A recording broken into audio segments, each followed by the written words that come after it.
Buenos días, buenas tardes, buenas noches, dependiendo el tiempo y disposición que tengas de ver y escuchar esta videocharla. En esta parte y prácticamente con la que voy a cerrar, te voy a dar las pautas para que tú redactes la introducción de una tesis o un trabajo de investigación.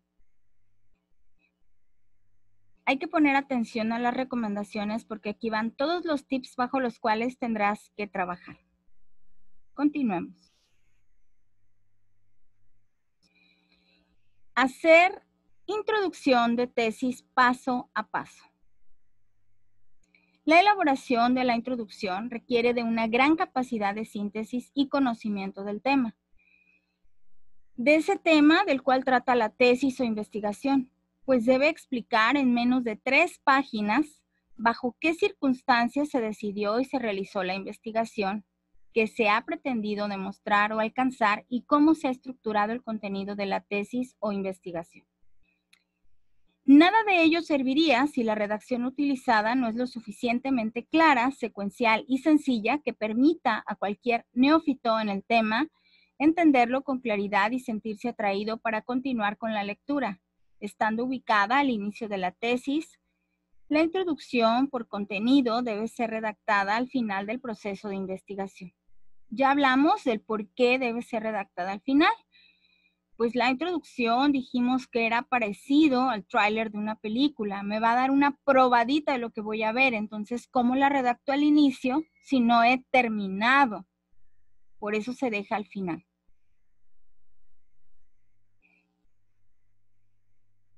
Cuando una persona abre una tesis, lo primero que sus ojos ven es la introducción. Por ello es muy importante saber cuál es su contenido, porque allí se realiza la presentación de la investigación. No está predeterminado el contenido de la introducción, lo que indudablemente puede generar confusiones al momento de su redacción. Esta pregunta que se hace quien elabora una tesis es lo que responderemos en los siguientes párrafos. La introducción debe estar contenida en no más de 3 páginas y su redacción deberá ser impecable, de buena presentación. Deberá cuidarse que la ortografía sea la correcta, la redacción deberá ser simple, atendiendo al hecho de que no necesariamente quien dé una mirada a la introducción de una tesis es un especialista.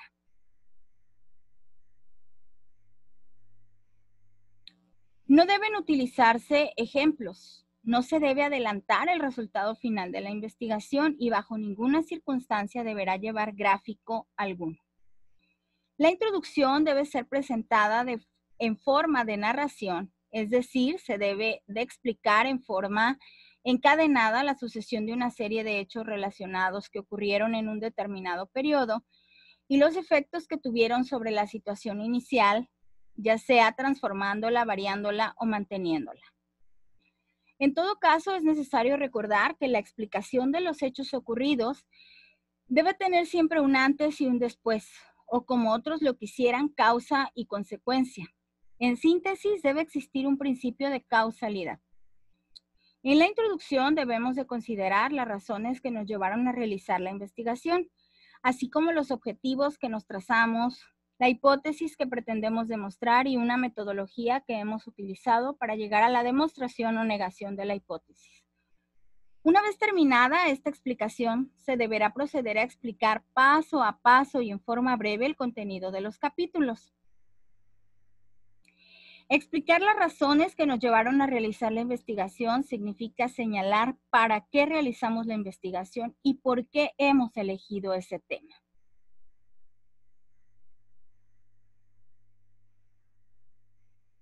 Señalar los objetivos a alcanzar, tanto los generales como los específicos. En redacción debemos de utilizar los verbos que terminan en infinitivo, ar, ir. De acuerdo a su importancia y secuencia, los objetivos específicos serán ubicados en orden. Pues sí, porque ya sabemos nosotros que el objetivo general es la meta a alcanzar con el proyecto y los específicos se desprenden del objetivo general. Y finalmente, si queremos juntar los específicos, debemos regresar al objetivo general. La explicación de la hipótesis que se pretende demostrar es el centro de la investigación. Muchos le denominan que la hipótesis es el corazón de la investigación. Es necesario recordar que toda hipótesis es una afirmación o negación de algo, y para ello debe darse la comprobación o demostración de su veracidad o falsedad. Antes se creía que el que una hipótesis no se demostrara o fuera falsa, decía que eras un mal investigador. No, no es cierto, al contrario, las hipótesis falsas o las hipótesis que no se comprueban nos dan una mayor riqueza en las investigaciones.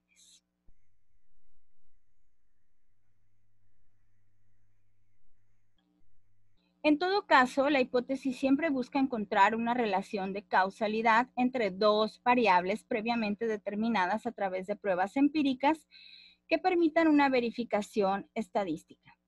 Deberá describirse en forma resumida la metodología utilizada en este proceso de verificación, permitiendo al lector entender cómo se hizo y qué elementos se utilizaron para la demostración o negación de la hipótesis, tales como el diseño de la investigación, el tipo de muestreo utilizado, tamaño de la muestra encontrada, instrumentos utilizados para la recolección de información, entre otras cosas importantes. Es necesario señalar que en algunos casos, al no existir una hipótesis demostrable, solo se debe de mantener la explicación de los objetivos de la investigación. La presentación breve del contenido de la investigación se hará a través de relatar capítulo a capítulo su contenido, de tal forma que permita que el lector se sienta atraído a leer toda la tesis o decida rechazarla. De la introducción depende si van a querer leer nuestra tesis o si no la van a querer leer. De ahí depende. Entonces, como digo, y lo vuelvo a comparar con el tráiler de una película. Si es bueno el tráiler, me va a enganchar, voy a ver la película, aunque después diga, pero la película ya no me gustó, el tráiler me dejaba como entrever que iba a pasar esto y no pasó. Me decepcionó. Dependiendo de lo bueno que sea nuestra introducción, van a querer continuar leyendo el trabajo o no.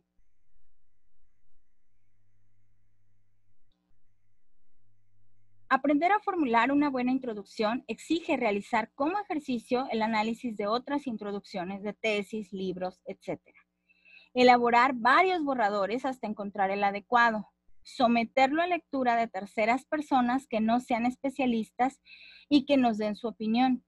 También es recomendable preparar un esquema del contenido del trabajo antes de redactar la introducción, lo que facilitará la presentación de la información en forma sistematizada, secuencial y lógica. Resumiendo, en la introducción se incluyen todos los aspectos contenidos en la tesis o investigación general en forma breve, resumida y con la suficiente claridad para que quien lo lea por primera vez entienda rápidamente qué se buscó, qué se logró y qué aporte se brinda al campo de la investigación. De manera global, te estoy dando a conocer los aspectos que deberás incluir. ¿Por qué elegiste ese tema de investigación? ¿Qué hipótesis se pretende demostrar? ¿Qué es lo que se va a abordar en capítulo 1? ¿Qué se abordó en capítulo 2? ¿Qué se abordó en capítulo 3? ¿Qué se abordó? ¿Qué instrumentos se utilizaron en capítulo de resultados? Algo leve, así como una probadita de qué encontraste. Y hasta ahí. Es como la invitación a que leas el trabajo para saber en qué va a terminar. Eso es la introducción. Ya ves ahora porque siempre te dije que la introducción se redacta al final y cuando comenzábamos a revisar los que ponían introducción les decía que eso no se redactaba. No lo puedes redactar puesto que no has terminado el trabajo o el cuerpo del trabajo. Espero que todo esto haya sido de tu utilidad y haya sido de tu ayuda.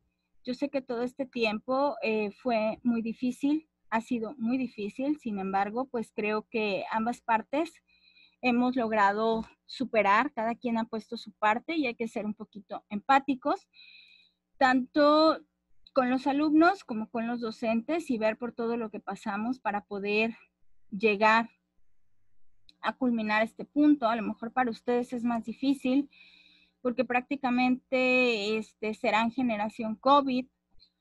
Y finalmente demostramos lo que teníamos que demostrar. No nos quedamos sentados, no nos quedamos impávidos a ver qué pasaba. Buscamos soluciones y pues cada quien buscó las soluciones a la manera de las posibilidades. Yo sí les voy a confesar que hubo momentos y ha habido momentos en los que me he sentido demasiado frustrada, puesto que trato de subirles bastantes ejemplos, demostraciones, explicaciones, por lo mismo las grabo para que las puedas estar viendo cada vez que las necesites y de repente me encuentro con que hiciste todo lo contrario a lo que yo te estaba planteando en las videocharlas. Sí llega un momento de frustración y de preguntarme, bueno, entonces, ¿para qué tanto tiempo invertido si de todas maneras el material no se vio ni se descargó? Pero bueno, finalmente también busco compensar el equilibrio y decir, mi parte la hice, con que llegue a 1, a 2, pues creo que el objetivo se logró. No podemos permear en las mentes de todos, cada quien tiene sus intereses.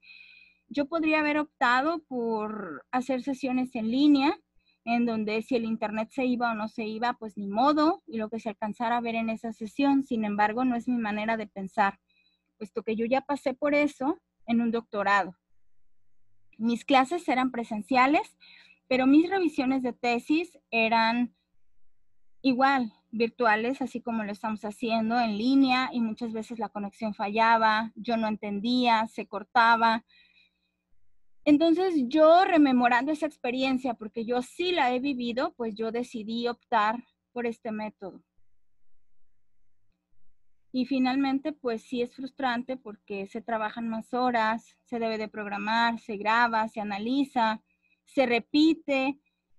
Y el darte cuenta que hay alumnos que no están siguiendo, que no tienen interés, pues de repente sí nos da el bajón, pero luego pues también tenemos que ver que pues no podemos permear en quien no quiere ser permeado. Otros finalmente decidieron que no iban a hacer la investigación y pues no la han hecho.